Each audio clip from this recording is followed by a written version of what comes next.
Hey everyone, it's Wolfgang. I wanted to talk about loss of a business, how to recover from it, how to anticipate it, and how to thrive afterward. This has happened to me. It's happened to friends that I know. Losing a business that's been your main source of, economic stability is difficult. But you can anticipate things happening. You can try to avoid them, and if you lose the business, you can recover. So let me present my story. What happened to me? So the business was operating for 10 plus years. It was over 10 years. It was a healthy business. It was economically beneficial. Everything was working fine. And we always paid attention to the regulatory grapevine. We wanted to stay abreast of any changes in regulations that might be coming. So you can do that through a variety of sources, mostly online, but also talking to people in your area who work in the same industry.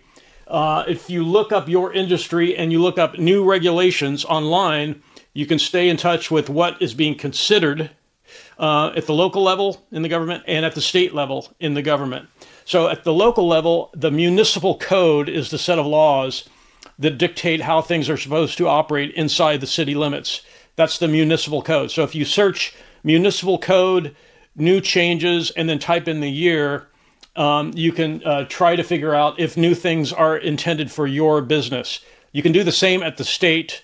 You can check with the Secretary of State. You can simply type in the type of business you're in, the year, and type in regulation changes or new regulations. So checking in with the grapevine to stay abreast. Now, obviously, this applies if your business is affected by regulations, but most businesses are. So it pays off to stay on top of regulation changes. So in this case, we got wind of changes that may be coming down the pike, and they would have been burdensome. It would have been a burden, the new regulations on the business. So we decided to sell. We decided we're not sure if the business if the new regulations are going to manifest. We weren't sure if it was actually going to happen. And we also knew that we could still operate the business if we wanted to. It's just that we looked at it and we said, okay, how is that going to change how we operate the business? Are we okay with that? And we were not okay with it. We didn't want the burden. It would have been hard to keep operating, based on what we were used to. If you've operated a business for this long, over 10 years, and then all of a sudden the government changes the regulatory environment, you have to decide, is there another place I can operate? Do I have to stay here to operate the business? If the answer is no, you can sell. So we decided to sell the business. We sold the business instead of waiting for changes to happen. We thought, let's sell now and let's relocate to a new region where the regulatory environment was favorable. We paid off all the debt, but I will say in advance, it's very disruptive after this long in business to sell and to pull up stakes and relocate. It was quite disruptive in a lot of different ways. And we ended up moving closer to family in a new state, a better regulatory environment.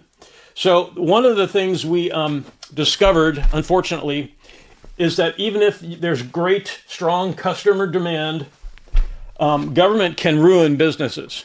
They really can. The changes made were adversarial to business owners, and it reduces the number of businesses that operate in that area. So it's actually bad for the public if the choice of the public in terms of where they can go to get that product or service, if that declines, then it's not favorable. So, and this is not that uncommon. When a government imposes new regulations and they start ruining businesses, it's not that uncommon. If you remember government during the COVID pandemic, all the businesses that got shut down, all those companies that were forced out of business because of government dictating, closing everything. So, and the government is worse than stiff competition, because if you have a very healthy, strong competitor in your market, you can at least compete with them. You can show up on the playing field and you can compete with a strong competitor. You can't compete if new regulations make it very difficult to operate the business. There's no way to compete with it. So government, during COVID, and in our case, the new regulations really were destructive to business. So some of the lessons learned, some of the takeaways is, like I said earlier, try to pay heed to regulations. This allows you to, instead of losing a business, which did happen to some people, instead of losing, you can anticipate when things are changing. Pay heed to regulations, pay attention to the grapevine. If new regulations are coming or some changes are going to impact your business, and have an economic cushion. I always recommend at least 1 year worth of liquidity to cover everything, just in case something unexpected happens. So, if you think about all the companies that closed their doors in the COVID pandemic, how many of those owners thought that they would be put out of business for that long a period of time? In some places, like California, for example, the shutdown of businesses continued for over a year. And very few people had the economic cushion, very few business owners had an economic cushion to survive that long. So another lesson we learned, having a support network of friends and family is vital. Having a support group to help you through a tough time, because having to pull up stakes and sell a thriving business, having friends and family on your team, in your corner supporting you, very important. So you want to try to keep a healthy support network to stay on good terms with friends and family. And always keep in mind, this is the part where you can pull up stakes and thrive again in a new location. You can restart in a new location. The reason being, if you have the skills to operate a business in one location, you can do it in another location. So keep that in mind. Even though it's a bummer to lose that business where you were, you can move to a new place and start over. And having a plan B is vital. And so I want to point something out that may not be obvious to people. There are regular disruptions to the economy that we've seen over the past few years here. In 2001, there was a dot-com crash. It put a lot of people out of work. We were in Silicon Valley at that time. A lot of tech people were put out of work. A lot of people around the country lost jobs also. In 2008, just about 10 years later, there was a mini depression, and it was kind of worldwide. The original issue was housing and finance, and it spread to the rest of the economy. Then 10 years after that, the COVID pandemic and the shutdowns that forced all those businesses to close. So having a plan B seems like it's a pretty wise thing to do, because like every 10 years, there's a major economic catastrophe where if you had a plan B cushion, you would have something you'd be able to sleep at night, right? So have a plan B for those, every 10 years there's going to be a disaster, apparently. And prior to this, by the way, in 1989 through 1993, there was a savings and loan crisis that caused foreclosures all over the U.S., and there was a lot of job loss then. So that was 10 years before this. So in 1990 and 2001, 2008 and 2020, every 10 years, there's a horrific problem in the economy that if you have a plan B, if you have 1 year's worth of savings, you're going to be able to sleep at night. And you can also do what we did. You can try to anticipate changes that are going to hurt your company and sell, pay off all the debt, and start over in a new location. So again, stay on good terms with friends and family. It's a great support group. 1 year of savings. And keep in mind that with your skill set, just because the company goes away, you still have those skills. You can either get a job in that same industry in a new location if you have to move, or become a contractor temporarily until you can start up again. So I'll give you one other story from my personal experience. A friend of mine who this happened to and how he recovered. He became aware of a potential business partner in another state.